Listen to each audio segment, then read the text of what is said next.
Hello students, कैसे हैं आप सभी लोग। स्वागत है आप सभी का डीसी लाइन सीए पे। मैं सुरेश निगम आप सभी का स्वागत करता हूं। तो आज हम लोग यहां पे बात करने वाले हैं एक बहुत ही इंपॉर्टेंट से चैप्टर की, दैट इज वो आपका चैप्टर है परम्यूटेशन एंड कॉम्बिनेशंस। तो परम्यूटेशन एंड कॉम्बिनेशंस को हम लोग दो पार्ट में कवर करेंगे। तो आज हम लोग बात करने वाले हैं यहाँ पे फर्स्ट पार्ट की, that is permutation combination part number 1। तो चलिए स्टार्ट कर लेते हैं, लेट्स बिगिन।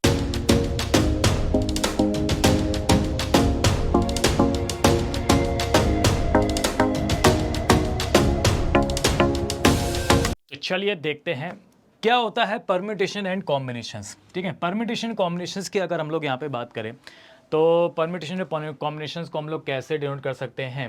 तो सबसे पहले हम लोग समझेंगे परम्यूटेशंस के बारे में और उसके बाद हम लोग समझेंगे यहाँ पे कॉम्बिनेशंस के बारे में। ठीक है, तो अगर मैं परम्यूटेशंस की बात करूँ, ठीक है, तो परम्यूटेशंस को समझने से पहले आपको एक पॉइंट को समझना होगा और वो आपका पॉइंट आपका क्या कहलाता है, फैक्टोरियल।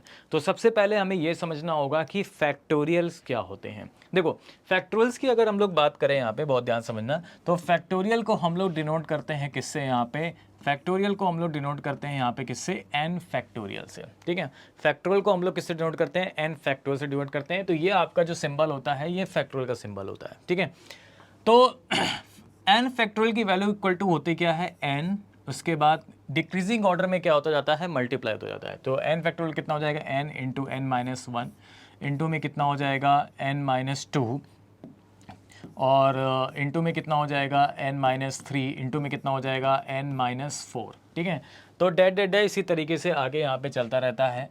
ठीक है, 3 इंटू टू इंटू वन करके। तो ये आपका कहलाता है क्या, एन फैक्टोरियल। ठीक है, जैसे अगर मैं आपसे कहूँ कि मैंने आपसे कहा कि बताइए 1 फैक्टोरियल की वैल्यू कितनी होती है, तो 1 फैक्टोरियल की वैल्यू वहाँ पे कितनी हो जाएगी, हमारे पास 1 हो जाएगी। मैंने आपसे कहा कि बताइए 2 फैक्टोरियल की वैल्यू कितनी होती है, तो ये हो जाएगी 2 इंटू वन, यानी कितनी हो जाएगी हमारे पास, 2 हो जाएगी। तो इसको डिक्रीजिंग ऑर्डर में क्या करना होता है, मल्टीप्लाई करना होता है। ठीक है, मैंने कहा कि 3 फैक्टोरियल की वैल्यू बताओ कितनी हो जाएगी, तो 3 इंटू टू इंटू वन, ये कितना हो जाएगा हमारे पास, 6 हो जाएगी हमारे पास 3 फैक्टोरियल की वैल्यू। ठीक है, तो मैंने आपसे कहा 4 फैक्टोरियल की वैल्यू बताओ, तो 4 into three into two into one, multiply करते जाएंगे तो कितना हो जाएगा हमारे पास, 24 हो जाएगा। तो 1 फैक्टोरियल की वैल्यू हो गई 1, 2 फैक्टोरियल की वैल्यू कितनी हो जाएगी, 2 इंटू वन यानी 2, 3 फैक्टोरियल की वैल्यू कितनी हो गई, 3 इंटू टू इंटू वन यानी 6, 4 फैक्टोरियल की वैल्यू कितनी हो जाएगी, 4 into three into two into one यानी कितना हो जाएगा, 24। तो इसी तरीके से आगे बढ़ देते हैं। 5 फैक्टोरियल की वैल्यू कितनी हो जाएगी हमारे पास, 120 हो जाएगी। 6 फैक्टोरियल की वैल्यू कितनी हो गई हमारे पास, 720 हो गई। और 7 फैक्टोरियल की वैल्यू कितनी हो गई हमारे पास, 5040 हो गई। और 8 फैक्टोरियल की वैल्यू जो हो जाएगी हमारे पास, वो कितनी हो जाएगी, 40320। तो इसी तरीके से हम लोग आगे के फैक्टोरियल्स की वैल्यूज़ को इसी तरीके से यहाँ पे क्या कर सकते हैं, फाइंड आउट कर सकते हैं। ठीक है, एक चीज़ आप लोग और समझिएगा कि जीरो फैक्टोरियल की वैल्यू क्या होती है, हमारे पास 1 होती है। इस चीज़ को हमेशा ध्यान रखिएगा कि जीरो फैक्टोरियल की वैल्यू जो होती है वो हमेशा कितनी होती है, 1 होती है। ठीक है, तो अब फैक्टोरियल के बारे में आप लोग समझ गए। अब इसके कुछ सिंप्लीफिकेशंस हैं, उनको हम लोग समझ सकते हैं यहाँ पे कि भाई फैक्टोरियल के बारे में अगर आप समझ गए हैं यहाँ पे कि फैक्टोरियल को हम लोग है, तो फैक्टोरियल को हम लोग यहाँ पे फाइंड आउट कैसे कर सकते हैं, कैसे हम लोग सॉल्व कर सकते हैं फैक्टोरियल को। लेकिन फैक्टोरियल को सॉल्व करने से पहले आपको पहले समझना होगा कि what is factorial, what is permutations. Permutations आपका क्या होता है, सबसे पहले इसको समझेंगे, फिर उसके बाद इकट्ठा हम लोग यहाँ पे इसका सिंप्लीफाइड करेंगे और सिंप्लीफाई को हम लोग यहाँ पे समझने वाले हैं कैसे हम लोग इसको सिंप्लीफाई कर सकते हैं। ठीक है ना, तो अगर मैं बात करूं यहाँ पे किसकी, परम्यूटेशंस की, तो परम्यूटेशंस आपका क्या होता है। तो परम्यूटेशंस की अगर हम लोग बात करते हैं तो बेसिकली मैं आपको सिंपल सी एक लैंग्वेज में बताऊं कि परम्यूटेशंस हमारा क्या है। परम्यूटेशंस जो होता है ना, वो हमारा होता है अरेंजमेंट्स। जहाँ पे भी अरेंजमेंट्स की बात आएगी वो आपका क्या कहलाएगा, परम्यूटेशंस कहलाएगा। ठीक है ना, जब भी हम लोग अरेंजमेंट्स की बात करते हैं तो वो आपका क्या कहलाता है, परम्यूटेशंस कहलाता है। तो और क्या होती है इसकी मैथमेटिकल लैंग्वेज, तो कह सकता है कि एनी अरेंजमेंट्स ऑफ सम, कुछ चीज़ें या फिर सारी चीज़ें आउट ऑफ एक गिवन नंबर, एक given numbers of thing they रखी हैं, इसे definite order is called a permutations. ठीक है ना, अरेंज करना होता है, जो भी नंबर्स दिए जाते हैं, जो भी ऑब्जेक्ट दिए जाते हैं, उनको हम कितनी तरीके से अरेंज कर सकते हैं, व्यवस्थित कर सकते हैं, दैट इज वो आपका क्या कहलाता है, यहाँ पे परम्यूटेशंस कहलाता है। ठीक है ना, तो कह रहा है कि the number of permutation of n things, अगर आपके पास एन चीज़ें हैं तो n चीज़ों का जो परमिटेशंस होता है where r chosen at a time, कि आप उसको एट ए टाइम 2 चूज़ कर सकते हो, एट ए टाइम 3 चूज़ कर सकते हो, तो n things are chosen at a time. तो उसका फॉर्मूला क्या होता है, नंबर ऑफ, यहाँ पे परमिटेशंस की बात करेंगे तो NPR होता है हमारे पास। और NPR जो होता है वो क्या हो जाएगा हमारे पास, n factorial upon n minus r factorial. तो ये कहलाता है हमारे पास क्या, NPR, that means n factorial upon n minus r factorial. इसको हम लोग क्या बोलते हैं, permutation. That is a formula जहाँ पे n क्या होता है हमारे पास, अगर हम n की बात करें तो यहाँ पे टोटल थिंग्स चीज़ें हो जाएंगी, ठीक है, टोटल थिंग्स चीज़ें हो जाएंगी, जितनी भी टोटल चीज़ें हैं उसके बारे में हम लोग यहाँ पे बात करेंगे, जो भी टोटल चीज़ें हैं उसके बारे में लोग बात करेंगे। और r क्या होता है, नंबर ऑफ अरेंजमेंट्स। r क्या हो जाएगा हमारे पास, नंबर ऑफ अरेंजमेंट्स, हम कितनी तरीके से अरेंज कर सकते हैं, तो वो आपका क्या कहलाता है, r कहलाता है, ठीक है ना, वो आपका क्या कहलाता है, आर कहलाता है। जैसे अगर मान लो फॉर एग्जांपल, अगर मैंने आपसे कहा कि एक रो में कितने लोग बैठे हैं, 1 2 3, 3 लोग बैठे हैं यहाँ पे एक रो में, ठीक है ना, एक रो में यहाँ पे कितने लोग बैठे हैं, 3 लोग बैठे हैं, तो ये कितनी तरह से अरेंज हो सकते हैं, ये 3 लोग कितनी तरह से अरेंज हो सकते हैं। तो आप बताओ n की वैल्यू कितनी है, यहाँ पे 3 है, r की वैल्यू भी 3 ही है, क्योंकि आपसे बोला गया है 3 कितनी तरह से अरेंज हो सकते हैं। तो हम क्या लगा देंगे फॉर्मूला, NPR लगा देंगे। NPR मतलब कितना हो जाएगा, 3p3 हो जाएगा। तो 3p3 कितना हो जाएगा, 3 फैक्टोरियल, और 3 माइनस 3 यानी 0 फैक्टोरियल। 3 फैक्टोरियल की वैल्यू आ जाएगी यहाँ पे, 0 फैक्टोरियल की वैल्यू 1 होती है, तो ये आ जाएगा 3 फैक्टोरियल, और 3 फैक्टोरियल की वैल्यू कितनी होती है हमारे पास, 6, ठीक है। तो इस तरीके से हम लोग यहाँ पे इस फॉर्मूलेस का यूज़ कर सकते हैं। अब आ जाओ सिंप्लीफिकेशंस में। तो जैसे आपसे कहेगा यहाँ पे क्या, सिंप्लीफिकेशन में आपको किस टाइप से यहाँ पे जो फैक्टोरियल है उसको किस टाइप से यहाँ पे बोल सकता है, तो इस चीज़ समझना है यहाँ पे। अगर मैं आपसे कहूँ कि 5 फैक्टोरियल की वैल्यू बताओ, तो 5 फैक्टोरियल की वैल्यू कितनी होती है, 120 होती है, ठीक है। क्या हम इसको ऐसे लिख सकते हैं 5 फैक्टोरियल को, कि 5 फैक्टोरियल को हम ऐसे लिख दें कि 5 और यहाँ पे हम लोग लिख दें इसको 4 फैक्टोरियल, लिख सकते हैं, हाँ बिल्कुल लिख सकते हैं, क्योंकि अगर 4 फैक्टोरियल की वैल्यू 24 है, 24 इंटू 5 यानी कितना हो जाएगा, 124, लिख सकते हैं कि नहीं लिख सकते हैं, बिल्कुल, बहुत बढ़िया, ठीक है। अब जैसे मान लीजिए आपसे कह देगा कि फाइंड 7p3 की वैल्यू फाइंड करनी है इस तरीके से, तो कैसे फाइंड आउट करोगे, तो आपने पढ़ रखा है NPR का फॉर्मूला, 7 फैक्टोरियल अपॉन 7 माइनस 3 यानी 4 फैक्टोरियल।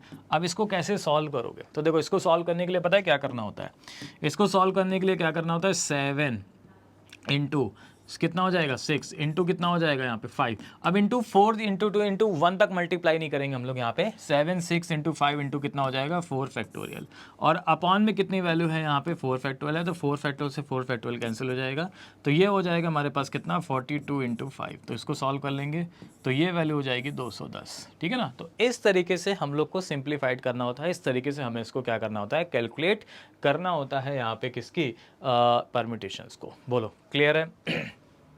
चलो भाई बहुत बढ़िया। तो ये मैं आपको बता चुका हूँ क्या होता है परम्यूटेशंस।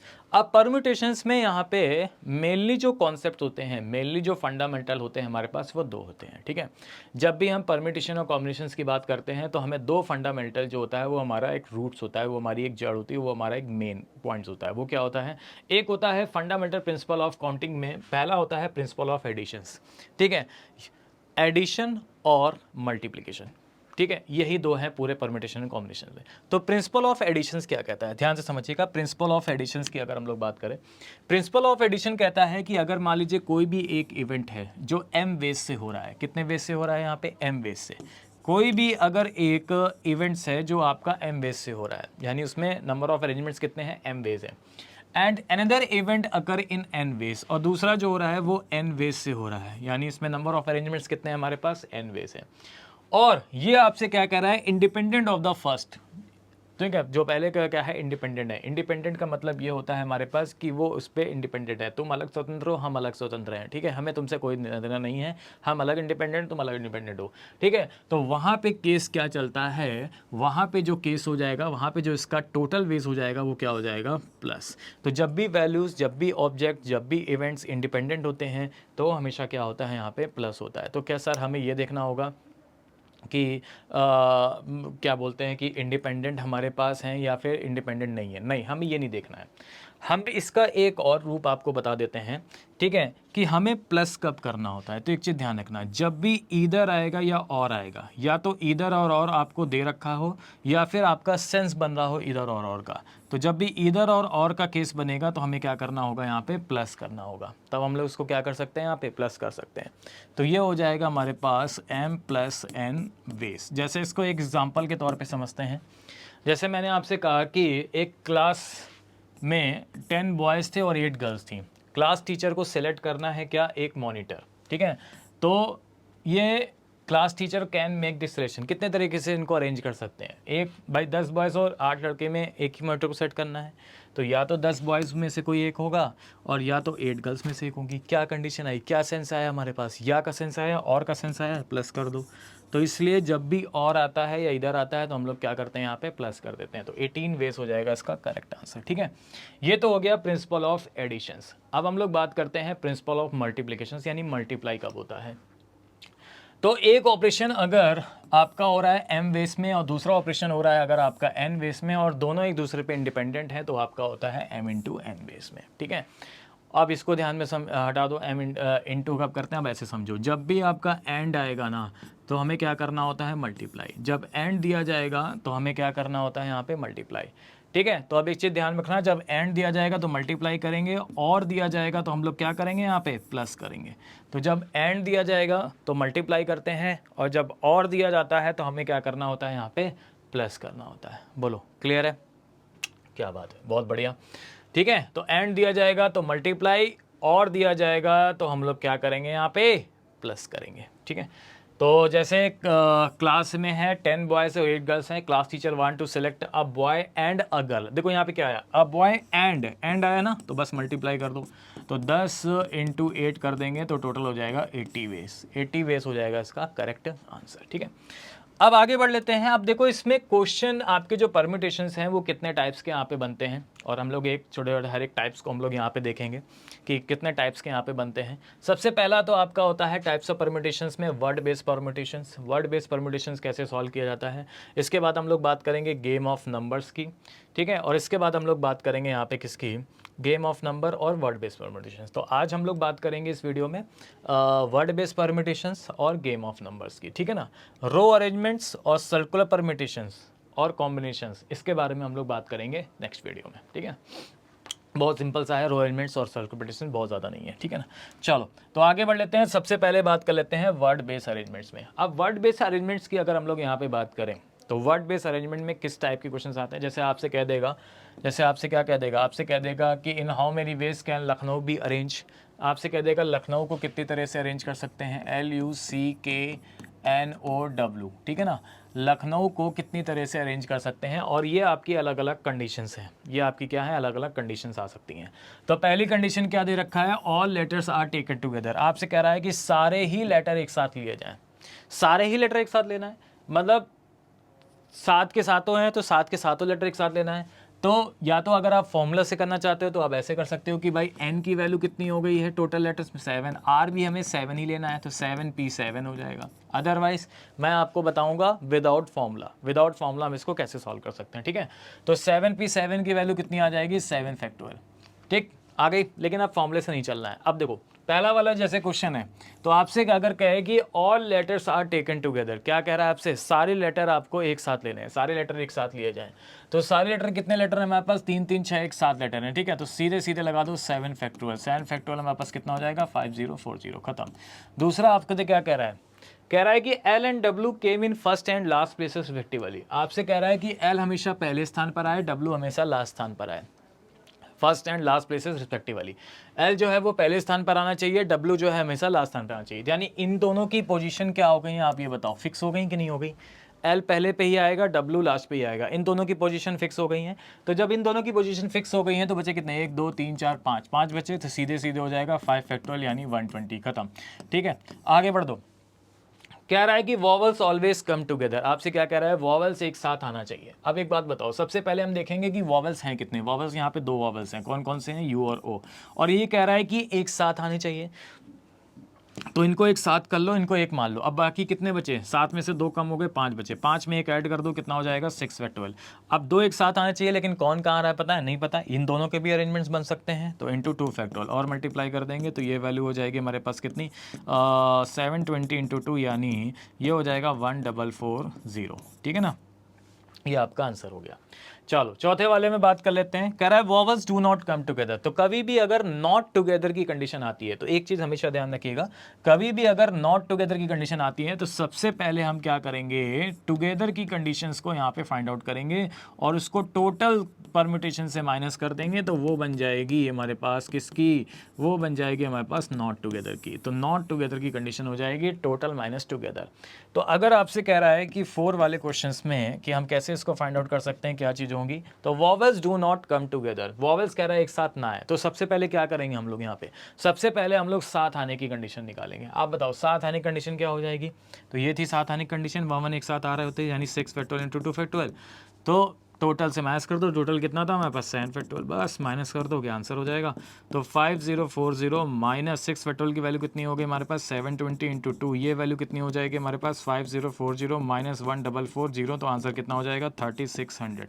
3600 हो जाएगा इसका क्या यहाँ पे करेक्ट आंसर। ठीक है, अब आपसे कह रहा है यू सी के आर ऑलवेज कम टुगेदर। आपसे क्या कह रहा है कि यू सी के हमेशा एक साथ आए, इसको हम लोग कैसे सॉल्व कर सकते हैं। तो आप बताओ यू सी के एक साथ आना चाहिए, यू सी के कितने यहाँ पे 3 है, तो इन 3 को हम लोग क्या मान लेते हैं यहाँ पे 1, क्योंकि एक साथ आना चाहिए। बाकी कितने बचे हमारे पास 4, 4 में एक ऐड कर दो, कितना हो जाएगा 5 फैक्टोरियल। अब 3 एक साथ आ रहे हैं, कौन कहाँ आ रहा है नहीं पता, तो मल्टीप्लाई कर दो, खत्म। तो 5 फैक्टोरियल इंटू 3 फैक्टोरियल, यानी ये वैल्यू कितनी हो जाएगी हमारे पास 120 इंटू 6, कितना हो जाएगा 720। तो 720 हो जाएगा इसका क्या यहाँ पे करेक्ट आंसर। हाँ भाई बताओ, क्लियर है, चलो भाई बताओ, बोलो क्लियर। ठीक है, तो इस तरीके से हम लोग इसको यहाँ पे सॉल्व कर सकते हैं। तो इस तरीके से आपके वर्ड बेस वाले में बनते हैं क्वेश्चंस कि कैसे हम लोग इसको सॉल्व करेंगे वर्ड बेस वाले में। ठीक है, अब एक बात हम लोग यहाँ पे कर लेते हैं, आगे हम लोग बात कर लेते हैं यहाँ पे क्या, आगे हम लोग ये बात कर लेते हैं कि भाई अगर अभी तक क्या था हमारे पास, अभी तक ये था हमारे पास कि हमारे जो भी वर्ड्स थे वो रिपीटेड नहीं थे। अगर मान लीजिए वर्ड्स भी आपके रिपीट होने लगे, यानी जैसे अगर आपसे क्वेश्चन आ जाए, आपसे कह दे how many words can be form from the letter of the word Allahabad. Allahabad को हम कितनी तरीके से अरेंज कर सकते हैं, तो देखो कैसे सॉल्व करेंगे हम लोग यहाँ पे। तो भाई ALLAHABAD, इलाहाबाद को हम कितनी तरह से अरेंज कर सकते हैं। तो एक चीज़ हमेशा ध्यान में रखना, अभी तक क्या था यहाँ पे कि लेटर रिपीट नहीं हो रहे थे। अब अगर मान लीजिए लेटर रिपीट होने लगते हैं तो कैसे सॉल्व करेंगे, सुनो। सबसे पहले देखो कितने, यानी टोटल लेटर कितने हैं, 3 3 6 और 3 कितना हो गया 9, 9 लेटर हो गए, तो 9 इन फैक्टोरियल। अब अगर ये चीज़ समझना, अगर लेटर रिपीट ना होता तो आपका आंसर यही होता, लेकिन अब क्या हो रहा है, लेटर रिपीट हो रहा है। तो ध्यान समझिएगा, जब लेटर रिपीट होते हैं तो हम लोग को क्या करना होता है, डिवाइड करना होता है। ठीक है ना, जब लेटर हमारे पास क्या हो जाएंगे, रिपीटेड हो जाएंगे, तो हमें क्या करना होता है, डिवाइड। अब डिवाइड कैसे करना होता है, तो ध्यान समझो, जो लेटर जितनी बार आ रहा है ना उसको उतने ही फैक्टोरियल से डिवाइड करना होगा। बहुत ध्यान समझना, ऐसा नहीं कि उसको उतने ही नंबर से डिवाइड कर दो, नहीं नहीं नहीं नहीं, जो लेटर जितनी बार आ रहा है उसको उतने ही फैक्टोरियल से डिवाइड करना है। जैसे आप देखो L कितनी बार आ रहा है, 2 बार आ रहा है, तो 2 फैक्टोरियल से डिवाइड कर दो। A कितनी बार आ रहा है, 3 बार आ रहा है, तो सॉरी 4 बार आ रहा है, तो आप कितने से डिवाइड कर दोगे, 4 फैक्टोरियल से डिवाइड कर दो। यहाँ पे और कोई आ रहा है नहीं, तो यही आपका हो जाएगा आंसर। तो 9 factorial upon 2 factorial into 4 factorial, that is the correct answer. तो इस तरीके से हम लोग यहाँ पे इसको सॉल्व कर सकते हैं। चलो भाई बताओ, बोलो क्लियर हो गया सभी को। ठीक है, चलो अब आगे बढ़ लेते हैं हम लोग यहाँ पे, और अब हम लोग बात कर लेते हैं नेक्स्ट हमारा क्या है, game of numbers. Game of number मतलब नंबर का खेल क्या होता है, समझो। नंबर की खेल की अगर हम लोग बात करें यहाँ पे, तो इसमें किस टाइप से क्वेश्चंस बनते हैं, इसमें क्वेश्चन बनते हैं आपके इस टाइप में। जैसे आपसे यहाँ पे ये कहेगा, आपसे देखो क्या कहेगा यहाँ पे क्वेश्चन में कि how many 4 digit number can be made. आपको 4 डिजिट नंबर बनाना है, कितना डिजिट नंबर बनाना है, 1 2 3 4, 4 डिजिट नंबर आपको फॉर्म करना है। और किन हेल्प के डिजिट से, इन हेल्प के डिजिट से, 1 2 3 4 5, इन हेल्प के डिजिट से 1 2 3 4 और 5, इन हेल्प के डिजिट से आपको 4 डिजिट नंबर क्या करना है, फॉर्म करना है। तो इसमें 2 कंडीशन है। पहली कंडीशन आपको क्या दे रखा है, पहली कंडीशन आपको दे रखा है कि डिजिट्स नॉट रिपीटेड, डिजिट्स क्या होने चाहिए, रिपीटेड नहीं होने चाहिए, ठीक है।